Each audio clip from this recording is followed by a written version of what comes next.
또 여러분의 소비, 저축, 투자 등등 돈에 대한 고민 또 사연 많으시죠? 이 시간에 받고 있습니다. 사연을 보내주십시오. 김경필 머니 트레이너와 함께하는 돈줄 상담소 시간입니다. 안녕하세요. 김경필 머니 트레이너와 함께합니다. 네, 반갑습니다. 저희가 요즘에 좀 사연이 되게 꼼꼼하게 들어오고 계세요. 네네. 오늘도 보내주신 분 보니까 거의 A4용지 석장 분량이네요. 네, 그만큼 고민이 많으시다는 뜻일 수도 있을 것 그렇죠. 같고. 그리고 또 이렇게 꼼꼼하게 적어주실수록 사연으로 채택될 그렇죠. 확률이 높아지고요. 네. 그러면 저희가 선물 하나도 아니고 둘도 아니고 3개나 보내드리고 있지 않습니까? 와이즈 부스터, LED 무드 스탠드, 미니 가습기까지 챙겨드립니다. 오늘 사연 보내주신 분은요. 혼자 사는 분입니다. 40대 초반의 수의사예요. 네. 동물병원을 운영하고 있는데 이쪽도 경기가 안 좋은가 봅니다. 어려워서 폐업을 앞두고 있다고 하네요. 아마 5월 말까지만 하신다고 하고 그런데 갚아야 할 대출금이 좀 있습니다. 그래서 자금 관리에 대한 고민도 좀 있는데요. 우선은 동물병원도 운영을 하고 있고 그 숙박 공유 숙박도 운영을 하면서 한 달에 1,000만 원 정도를 번다고 합니다. 예. 그리고 이것만 놓고 보면 꽤 되네 생각이 들 수 있는데 한 절반 이상이 빠져나가고 있다라는 거죠. 어떻게 보면 이제 개인 사업하고 또 개인의 수입 지출이 다 섞여 있더라고요. 네. 좀 전형적인 모습이기도 하죠. 그렇죠. 우리가 이제 돈줄 상담소에서 여러 번 말씀을 드렸는데 이제 지금 청취자분들이 들어보시면은 아니 뭐 1,000만 원이나 버는데 무슨 걱정이야 이렇게 생각하실 수 있는데 네. 우리가 늘 우리의 소득을 공금처럼 관리하라라고 계속 말씀드리고 있는데 이분도 회계 개념이 없는 거예요. 자꾸 여기다가 1,000만 원 버는데 1,000만 원 넘게 버는데 이렇게 자꾸 쓰셨거든요. 아하. 사실 이분 1,000만 원 넘게 버는 게 아니죠. 그러니까 이거는 매출이 1,000만 원인 거지 본인의 소득이 1,000만 원이 아닌데 자꾸 이상하게 1,000만 원 넘게 들어오는데 왜 이렇게 남는 게 없지라고 생각하니까 거기서부터 이제 문제가 꼬이기 시작을 하는 거죠. 이건 소득이 아니라 매출이다. 매출이죠. 그리고 중요한 거는 이분이 2가지 일을 하고 있습니다. 지금 동물병원을 운영을 하고 있고요. 그리고 또 하나는 우리가 공유 숙박, 공기 B&B라고 하는 그거 하고 있거든요. 공기 B&B. 네. 그거 이제 하고 있는데 그러니까 이게 사실 2가지 사업을 하고 있는데 2가지 사업에서의 나오는 매출과 비용을 정확하게 계산을 해야 되는데 이게 막 섞여 있어요. 예. 그러니까 이거 써주신 걸 보다 보면은 이게 굉장히 이게 복잡하고 아마 우리 들으시는 청취자분들도 그러니까 2가지 사업을 동시에 하는데 약간 독립채산제로 운영을 하는 게 아니라 이게 막 섞여 있으니까 이게 좀 여기서부터 뭔가 헷갈린다. 사실 이분의 사연을 보면서 지금 현재 우리나라 경제에서 가장 좀 아픈 손가락인 굉장히 만만치 않은 자영업자의 모습을 보게 되는데 네. 매출이 한 1,070만 원 정도 되고 이것저것 비용 그러니까 개인 쓰는 비용과 이분이 지금 사업으로 쓰는 비용을 다 같이 적어주셨거든요. 그렇죠. 이렇게 해서 빼고 남으면 한 450 정도 소득이 지금 순소득이 발생을 하는 거예요. 요건 이제 개인적인 지출하기 전. 그죠. 그래서 그렇게 하다 보니까 근데 사실 여기에 이제 5월에 종합소득세 내시는 거나 세무사 비용이라든가 이런 거 빼셨는지 잘 모르겠는데 이게 뭔가 회계 처리를 내 개인 소득과 사업 소득 그리고 사업은 사업별로 소득, 매출과 비용 이거를 좀 나눠서 사용하시는 게 좀 좋지 않을까. 이제 전체 통으로 놓고 봤을 때 동물병원만 보면 아무래도 메인 잡은 지금 동물병원이니까 네. 한 890만 원 정도 벌어서 매출이 일어나서 비용이 500만 원 빼고 나면 여기서 한 390만 원 정도 소득이 발생을 하는 거고요. 순소득이. 그다음에 공유 숙박에서는 170만 원 정도 소득이 나오는데 비용이 56만 원 정도 나가서 여기서는 뭐 한 120만 원 정도 소득이 발생하는 것처럼 보이는데 네. 대출 이자를 빼질 않으셨어요. 대출 이자가 이 공유 숙박의 주택에 140만 원 정도 나가니까 그걸 빼고 나면 마이너스입니다. 이 공유 숙박을 하기 위해 뭐 잠시 후에도 이야기를 하겠습니다만 집을 추가로 마련을 해서 공유 숙박을 하고 그렇죠. 있는데 거기에 대출금, 원리금을 또 이제 계속 나가고 있으니까 일종의 투자 개념이긴 합니다만 결과적으로 현재까지는 좀 마이너스인 측면이 있는 거고요. 그래서 회계 처리가 좀 너무 섞여 있다라는 네. 거. 동물병원, 공유 숙박 그리고 개인적인 것까지. 그러니까 이분이 이렇게 생각하시면 될 것 같아요. 내가 그룹의 네. 회장이다. 어. 그러면 기업을 2개를 운영을 하는데 한 회사는 이제 동물병원 사업에서 나오는 수익. 그리고 공유 숙박에서 나오는 수입인데 지금 공유 숙박이라고 하는 이 사업은 마이너스가 나는 사업인 거고 동물병원은 마이너스는 아니지만 생각보다 이렇게 소득이 지금 높지 않아서 고민인 거잖아요. 아하. 그죠? 그래서 이제 그 중에서 앞으로 이거 어떤 걸 정리하고 어떤 걸 어떻게 개편할 건지 이런 걸 생각을 하시면 좋겠다라는 생각이 듭니다.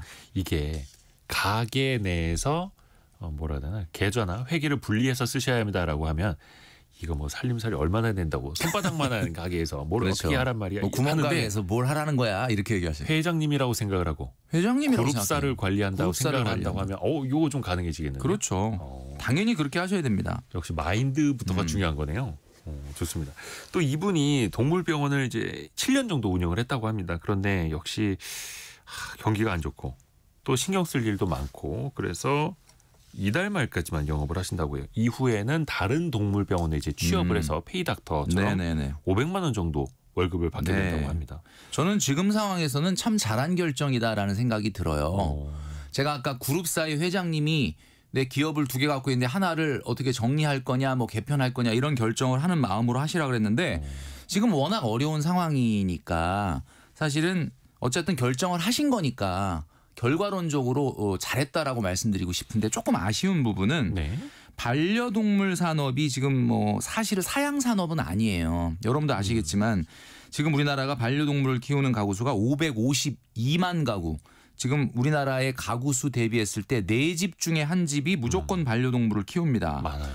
그러니까 이건 절대 사양 산업이 아니다. 경기가 어려워서 안 되는 거다라고 이렇게 말하기에는 잘 되는 곳도 있거든요. 이게 왜 그런지 제가 좀 분석을 해드리면 사실은 이런 겁니다. 매출 규모에 따라서 지금 우리나라 경제가 가장 어려운 것이 경기가 어렵다라고 하는. 경기가 어려워지면 소비는 어떻게 되죠? 양극화됩니다. 그렇죠. 그러니까 확실한 캐릭터가 있는 곳만 장사가 되거든요. 네. 이 동물병원 같은 경우도 캐릭터가 2가지예요.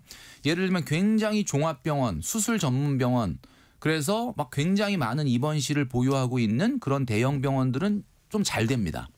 그리고 또 한쪽에 이렇게 소규모로 이분 같은 경우는 부산인데 이렇게 이제 직원 1명 정도 두고 소규모로 하는 분들 같은 경우는 그런 대형 병원을 쫓아갈 수 없기 때문에 경쟁력에서 대부분은 미용을 겸하는 샵앤샵 아하. 동물병원을 하거든요. 네. 미용을 하러 왔다가 또 진료를 보기도 하고 네네네. 진료를 보러 왔다가 미용을 하기도 하고 이렇게 한단 말이에요. 네네네.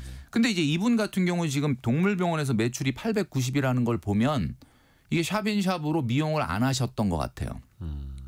그러니까 뭐냐면 캐릭터가 뭐 우리가 요즘 식당을 점심시간에 나가서 보더라도 굉장히 럭셔리 런치든지 아니면 가성비 런치든지 이렇게 캐릭터가 있어야 되는데 극단으로 가는. 중간에 그냥 뭐 예를 들면 곰탕 10,000원, 설렁탕 10,000원, 돈가스 11,000원 이런 거는 장사가 안 되거든요. 이것저것 막 다 같이 그러니까 하시는 분들. 가성비의 캐릭터로 가든지 럭셔리의 캐릭터로 가든지 만약에 이분이 하시는 동물병원 자 이거는 제가 동물병원만을 국한해서 말씀드리는 게 아니라 소비 양극화라는 것은 어느 정도로 진행이 되고 있냐. 한국 경제에서 컵라면을 먹더라도 3만 원짜리 디저트를 먹는 게 지금 소비 성향이거든요.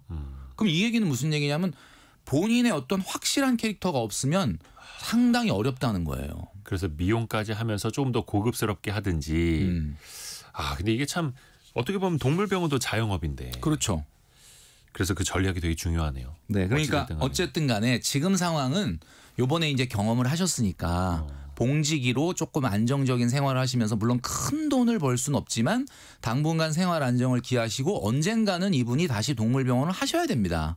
뭐 끝까지 봉지기로 할 수 있는 건 아니거든요. 그러니까 제가 봤을 때는 진짜 마음을 담아서 조언을 드리자면 사업이라는 건 캐릭터가 있어야 된다.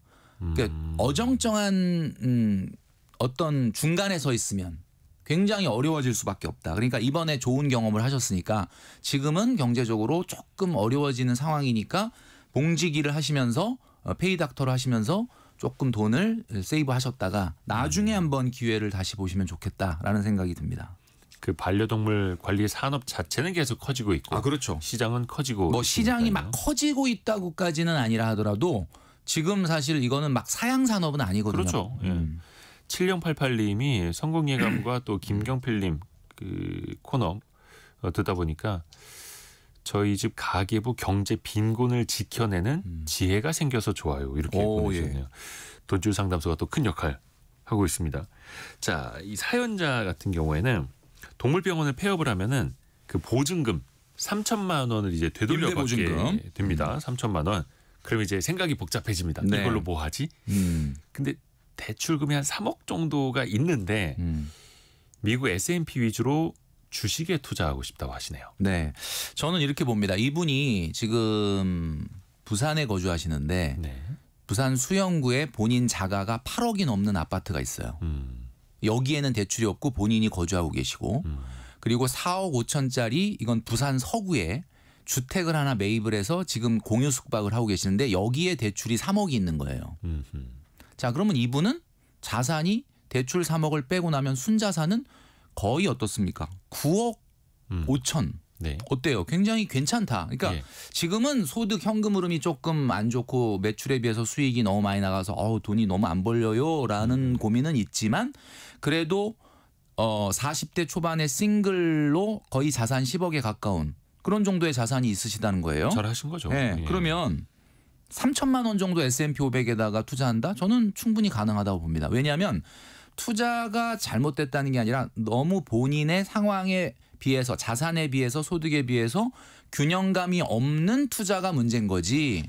이분이 그러면 자산이 거의 10억 가까운데 한 3천만 원 정도 미국 주식에 투자하겠다. 만약에 뭐 넣었다가 몇 개월 안에 장을 보고 뺐다가 넣었다가 하는 어떤 단기 투자가 아니라 네. 좀 장기적으로 생각한다면 나쁘지는 않죠. 그런데 한 가지 우리가 생각해 봐야 되는 것은 140만 원이나 되는 지금 이자를 내고 계신단 말이에요. 네. 그렇죠. 그러면 우리 청취자분들이 140만 원이라고 하는 이자를 내고 있는데 S&P 500에 사실 S&P 500이나 나스닥 지수가 지금 연초에 좀 조정을 받아가지고 작년에 비해서는 상당히 좀 싸졌다라는 느낌이 있었는데 최근에 다시 또 반등을 해서 사실은 굉장히 작년 말 기준으로 봤을 때 그렇게 어마어마하게 싸다는 느낌은 솔직히 좀 없거든요 지금. 네. 그런 면에서 봤을 때는 종합적으로 보면 3천만 원 정도 S&P 500에 투자하는 게 뭐 이분의 자산경으로 봤을 때 그렇게 무리한 투자는 아니지만 현재 본인이 조금 좀 현금 흐름이 어려워서 좀 좌압도 바꾸려고 하는 상황에서는 조금 좀 말리고 싶다. 조금 더 기회를 조금 더 상황을 좀 보고 하시는 것도 나쁘지 않아요. 물론 뭐 이분이 뭐 제 의견을 들어서 뭐 본인이 판단해서 아니야 그냥 나는 할래 그래도 뭐 그게 엄청나게 뭐 잘못된 거는 아니긴 한데 지금 상황에서는 조금 근데 이분이 그 대출 3억 원을 실행한 게 1년이 안 됐네요. 작년 8월에 3억 그 주담대를 받으셨고 그런데 이렇게 보면 거의 대부분의 자산이 부동산. 아파트 하나에다 주택 하나 추가 매입을 하신 거고 금융자산이 예금, 적금, 펀드, 주식, 연금 다 해서 2,600만 원. 거의 뭐 그냥 부동산 쪽으로 다 쏠려 있어서. 근데 어쨌든 이분이 그 어쨌든 42세 40대 초반이라고 하셨는데 네. 그거에 비해서는 자산이 나쁜 편은 아니거든요. 그렇죠. 예. 근데 제가 궁금한 게 싱글이라고 하셨는데 네. 8억 본인 이제 써주신 걸로는 아파트가 8억 8천이라는 거예요. 네. 그러면은 부산 같은 경우는 수영구나 해운대구가 조금 서울로 말하면은 좀 강남인데 상위 입지에 혼자 만약에 8억 8천 정도 되는 아파트라고 하면 어딘지는 뭐 그것까지는 알란을 주셨지만은 최소한 전세가가 5억 가까이 될 것 같거든요. 그럼 5억 가까이 되는 전세에 혼자 거주한다. 이걸 월세로 환산하면 말이죠, 여러분. 이게 225만 원이에요. 그러니까 무슨 얘기냐면 보증금을 0으로 계산을 하고 월세로 1억당 45만 원 정도로 생각하면 본인이 만약에 누군가에게 렌트를 줬으면 월세 225만 원이나 받을 수 있는 최대한 네. 그런 정도의 집에 혼자 살면서 네. 공유 숙박 때문에 3억 원 대출을 4억 5천짜리 집에 받으신 거예요. 여러분 그 제가 돈줄 상담소에서 여러 번 말씀드렸지만 주거 비용이라는 거 있지 않습니까? 주거 비용은 본인 소득의 몇 퍼센트라고 그랬냐면 15% 이내여야 한다. 이런 말씀을 많이 드렸거든요. 근데 이거는 많은 분들이 그 주거 비용이라는 거는 전세자금 대출이나 월세 같은 거니까 이분은 자가가 있으니까 주거 비용 없는 거 아니냐. 이렇게 생각하시는데 그렇지 그렇죠. 않습니다. 왜냐하면 자가가 있더라도 주거 비용이라는 거는 10% 넘어가면 안 돼요. 일종의 기회 비용이라고 생각을 일종의 했어요. 기회 비용이죠. 왜냐하면은 이분이 지금 8억 8천짜리 아파트면 제가 봤을 때는 20평대는 아니에요. 30평대란 말이에요. 그러면 본인이 혼자 거기서 30평대 방 3개 아파트에 냉난방비 겨울에 방 2개를 끄고 산다고 해도 네. 관리비는 적어도 25에서 30만 원 나올 거고 에어컨 틀고 어쩌고 하면 사실은 금방 40만 원 50만 원 훌쩍 넘어가는데 이 40만 원 50만 원이 곧 전세 대출이나 월세는 아니라 하더라도 이 사람한테는 이분한테는 주거 비용이에요. 그럼 이 주거 비용을 본인 소득이 지금 이게 500이 순소득이 안 되고 이런 상황에서 굳이 왜 그 넓은 아파트에 혼자 거주하시느냐. 물론 이 속사정은 모릅니다. 뭐 그 다른 얘기는 안 해주셨으니까. 그래서 저는 이렇게 말씀드리고 싶어요. 동물병원을 요번에 폐업을 하고 페이닥터로 가시잖아요. 네. 저는 이 공유 숙박도 조금 정리하는 게 어떨까. 왜냐하면은 4억 5천짜리 주택이죠. 아파트인지 뭐 주택인지는 주택이라고 하셨어요. 주택이라고 하셨으니까 아파트가 아닐 수도 있을 것 같은데 여기에 무려 170만 원 정도의 매달 수익이 발생은 하는데 비용이 56만 원 나간다. 그러면 순소득은 110만 원이지 않습니까? 네. 근데 이자가 140 나가요. 그러면 이거는 지금 마이너스인데 이걸 왜 하고 계시는지를 조금 이해가 안 간다. 결국에는 이 공유 숙박 통해서 일종의 현금 흐름을 만들려고 하는 거랑 나중에 그 주택의 가치가 올라가면 그걸 그렇죠. 누리려고 하는 거랑 그게 복합적이겠죠. 두 가지죠. 뭐 내가 그 공유 숙박을 했던 주택이 시세 차익이 나거나 네. 아니면 여기서 현금 흐름이 발생하거나 해야 되는데 지금 시세 차익은 날 수 있겠죠. 뭐 아파트가 오를 수는 뭐 주택이 오를 수는 있으니까. 그런데 사실 요즘 부동산 분위기로 봤을 때 그렇게 막 어마어마하게 주택 가격이 오른다라고 보기도 어렵고 그다음에 또 하나는 지금 현재 마이너스가 30만 원 40만 원씩 계속 나고 있는데 굳이 이걸 정리하다고 가져가셔야 될 이유는 무엇인가? 이게 약간 좀 뭐 의문이 좀 든다는 거죠. 그러게요. 해서 그 부동산 관련된 그 고민이 하나 더 있었는데 그거부터 여쭤볼까요? 그러면 이것도 맥이 좀 닿으니까 아까 이분의 고민이 아까 지금 현재 한 8억 8천 정도 하는 집 말고 네. 요거를 팔아서 1억 원이 저렴한 7억 8천대 아파트로 이사하는 걸 계획하고 있다고 합니다. 그러면 저도 이제 이 얘기를 봤는데 그러면 그 1억 원이라는 현금이 생긴다라는 걸 또 이분은 그렇죠. 생각을 하시는 거잖아요. 네. 근데 이건 참 너무 이게 주택이라는 거는 우리 청취자 여러분들 한번 생각해 보세요. 8억 원짜리 집이 있는데 나는 아파트 많이 안 오를 것 같고 이렇게 아파트에서 사는 거 좀 별로고 그러니까 이 아파트를 팔아서 현금을 좀 확보하고 나는 뭐 한 2, 3억 정도 어디 뭐 임대를 해서 산다 뭐 이런 컨셉으로 뭔가 확 바뀌는 거면은 이 팔고 움직이는 게 맞는데 네. 주택이라는 거는 거래 비용이라는 게 있지 않습니까? 팔면은 양도소득세가 나올 수도 있고 다시 사면 취득세를 내야 되고 그렇죠. 이사 그렇죠. 비용에다가 움직이다 보면 가구 바꾸고 이런 어마어마한 비용이 있는데 아니 8억을 팔고 7억으로 옮긴다? 이게 무슨 주식입니까? 8억을 팔고 7억으로 8억 원어치 주식을 팔고 7억 원으로 갈아타서 1억이 생긴다 이런 개념이 아니에요. 그러니까 이분이 지금 뭔가 좀 약간 착각을 하고 있는 게 8억을 팔고 7억으로 갈 것 같으면 왜 팝니까 8억을. 그러니까 이거는 그 사이에 거래 비용이 이건 그래서 8억을 팔고 전략적으로 무주택으로 간다든지 뭐 1주택자가 뭐 2주택자가 1주택이 된다든지 뭐 이런 전략적인 변화가 있을 때 파는 거지. 8억짜리 팔고 7억짜리 산다라고 해서 1억이 생기는 게 아니거든요. 이 1억은 취득세, 양도소득세 내고 나면 하나도 없어요.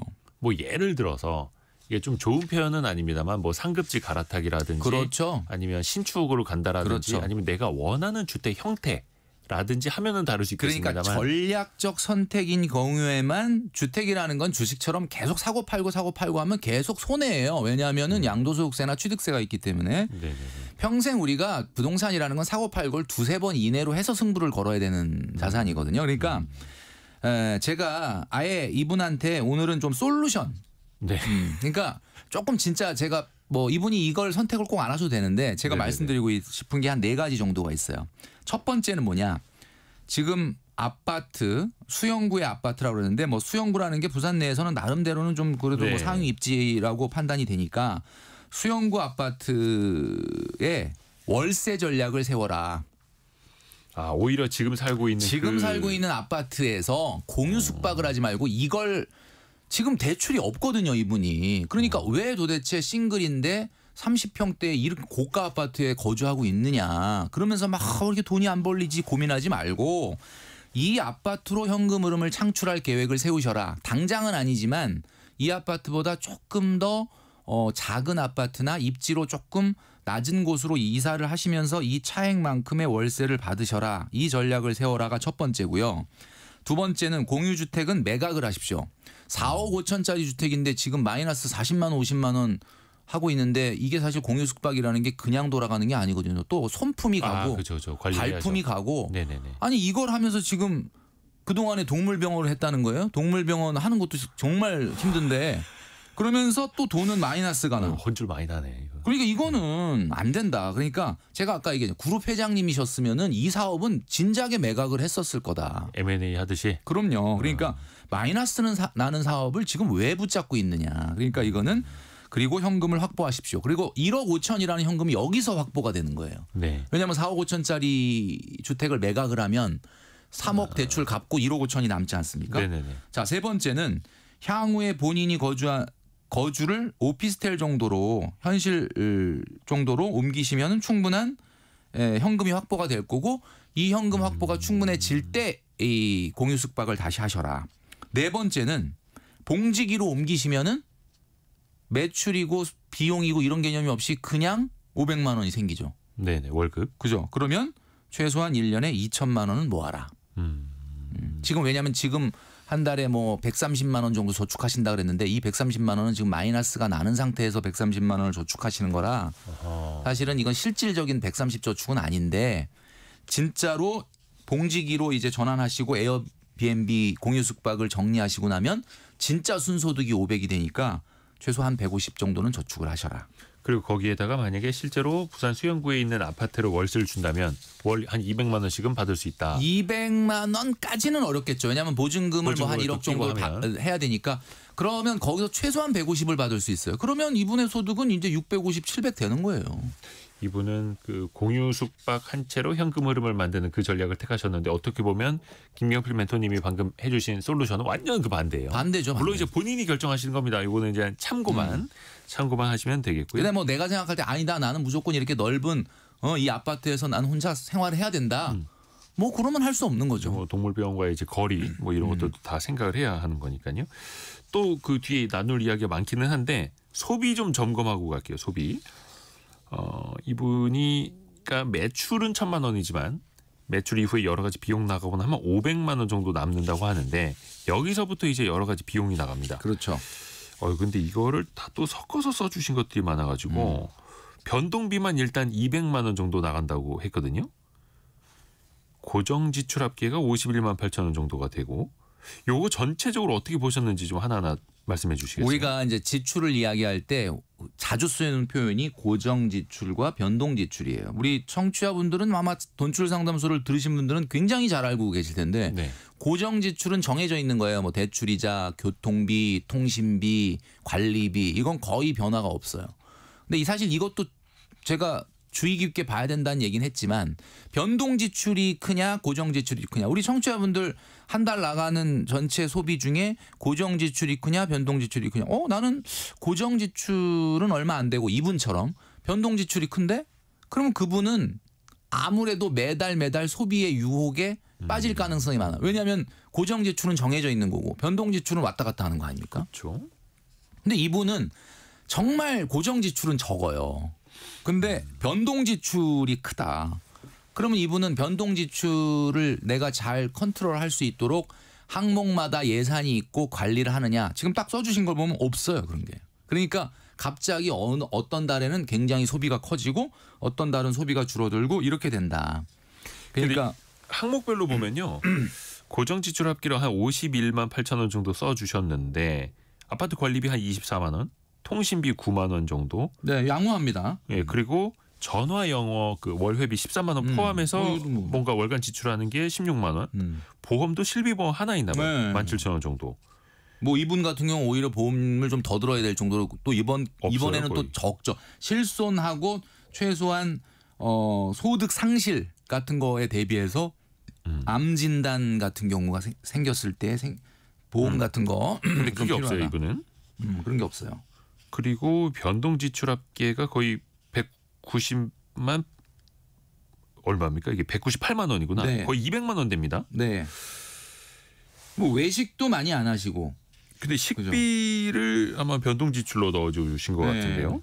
아무래도 이제 혼자 사시다 보면 장 봐서 이렇게 식사를 만들어서 요리해서 하시는 것보다는 배달이나 뭐 외식 같은 걸 많이 하시겠죠. 근데 그런 걸 치고는 또 외식비가 굉장히 적습니다. 그러니까 제가 봤을 때는 어떤 금액 때문에 혼날 것 같지는 그런 않아요. 건 없어요. 외식비도 한 달에 네. 16만 8천 원이면 근데 이분이 뭐라 그랬냐면 여기에 써주실 때 이렇게 써주셨거든요. 예. 별로 돈을 많이 쓰는 것 같지는 않은데 예. 본인이 이렇게 지나다 보면은 돈이 없다. 그리고 이게 이제 아까 제가 말씀드렸던 것처럼 한마디로 이제 회계 처리를 정확하게 그러니까 본인이 돈을 쓰는 거에 대한 정확한 카운트를 못 하고 있는 것 같아요. 그러니까 거의 모두가 하는 고민 아닙니까? 나 별로 쓴 돈도 없는 것 같은데 왜 돈이 없지? 그렇죠. 네. 돈 안 썼는데 돈이 없을 리는 없잖아요. 그러니까 본인이 항목별로 어떻게 돈을 쓰고 있는가를 그러니까 이분 같은 경우는 실제로 130만 원 저축을 한다는 게 본인 돈으로 하는 게 아니라 마이너스가 나고 있어요. 지금 마이너스가 나서 저축을 하고 있기 때문에 이런 것들이 좀 회계 처리가 뒤엉켜 있다 보니까 실제로 본인이 쓰는 것보다 훨씬 더 적게 적어주시는 거죠. 실제로 돈이 그냥 어디로 나가서 새어 없어지진 않을 건데 그러니까 이 적을 때부터 내가 정확하게 얼마를 쓰는지를 정확하게 모르시는 걸 수도 있는 거죠. 그러게요. 근데 이분이 뭐 아까 말씀하신 것처럼 식비가 월 40만 원 그리고 외식비가 한 16만 원. 그러니까 포함해서군요. 외식비랑 식비 다 합쳐서 40만 원이니까 이거는 결코 뭐 1인 그렇죠. 가구지만 많다고 할 많은 수는 건 없는 아니죠. 거고. 근데 그러면 돈이 어디서 새는가 좀 들여다봐야 하는데 주기적으로 2, 30만 원짜리 물건을 좀 산다고 합니다. 유튜브 브이로그 찍는 게 취미라고 해요. 그래서 그거 카메라 하나 사셨다고 하고 네. 남자분이죠, 이분. 근데 이제 피부 미용에 좀 관심이 있어서. 근데 남자분이라는 얘기는 없었네요. 그러고 보니까. 그러네. 예. 싱글입니다. 40대 초반 싱글. 예, 우리가 그냥 흔히 이 편견이 왠지 이렇게 남자분일 거라는 생각을 했는데 아닐 수도 있겠다는 생각이 듭니다. 그냥 42세 싱글 수의사라고만 해주셨는데. 그러니까 우리가 정말 꼼꼼하게 적어주시긴 했는데 그거는 또 내용이 없네요. 아니 근데 그런 거 치고 여자분이라고 하시네요.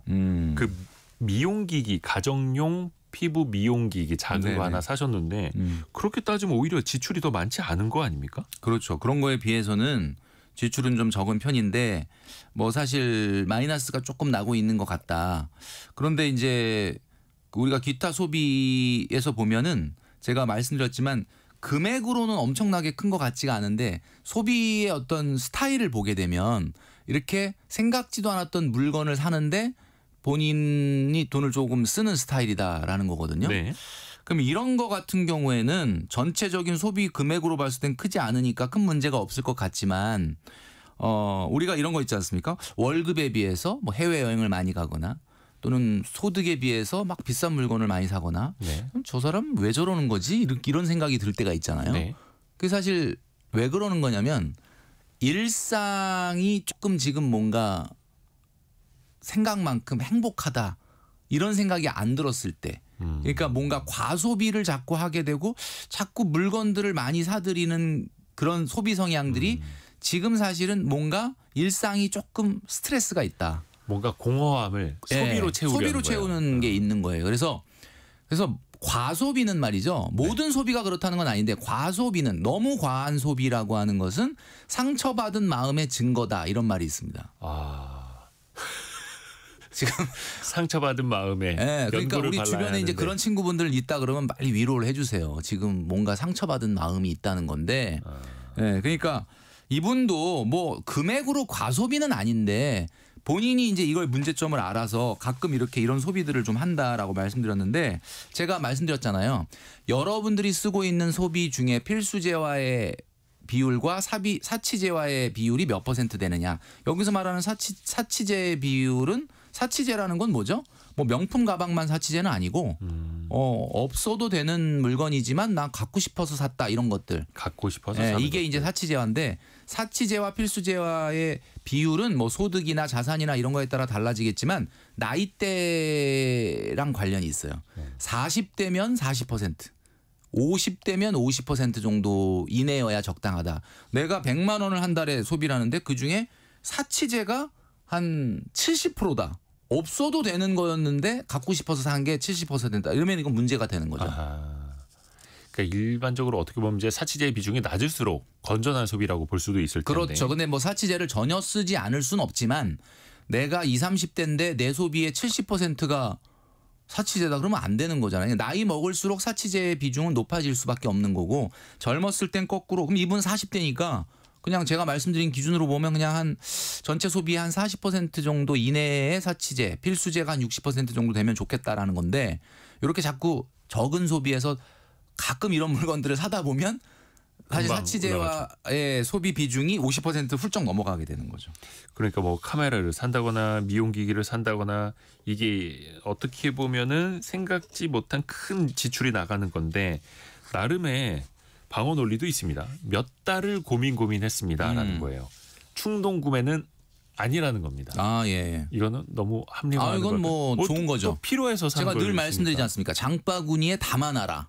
아. 담아놓고 딴 일 좀 하세요. 이분은 좀 바쁘시니까. 딴 일 하다 보면 까먹어. 그럼 예. 까먹어. 내가 그런 걸 살라 그랬나? 이렇게 까먹는다는 건 무슨 뜻이에요? 필요한 거 아니다. 필요한 건 아니다. 급한 것도 아니다. 예, 만약에 진짜 필요한 것 같았으면 장바구니에 담아놓자마자 결제를 했을 텐데 장바구니에 담아놓고 뜸을 좀 들이시면 이게 사치재인지 필수재인지는 바로 느낌이 옵니다.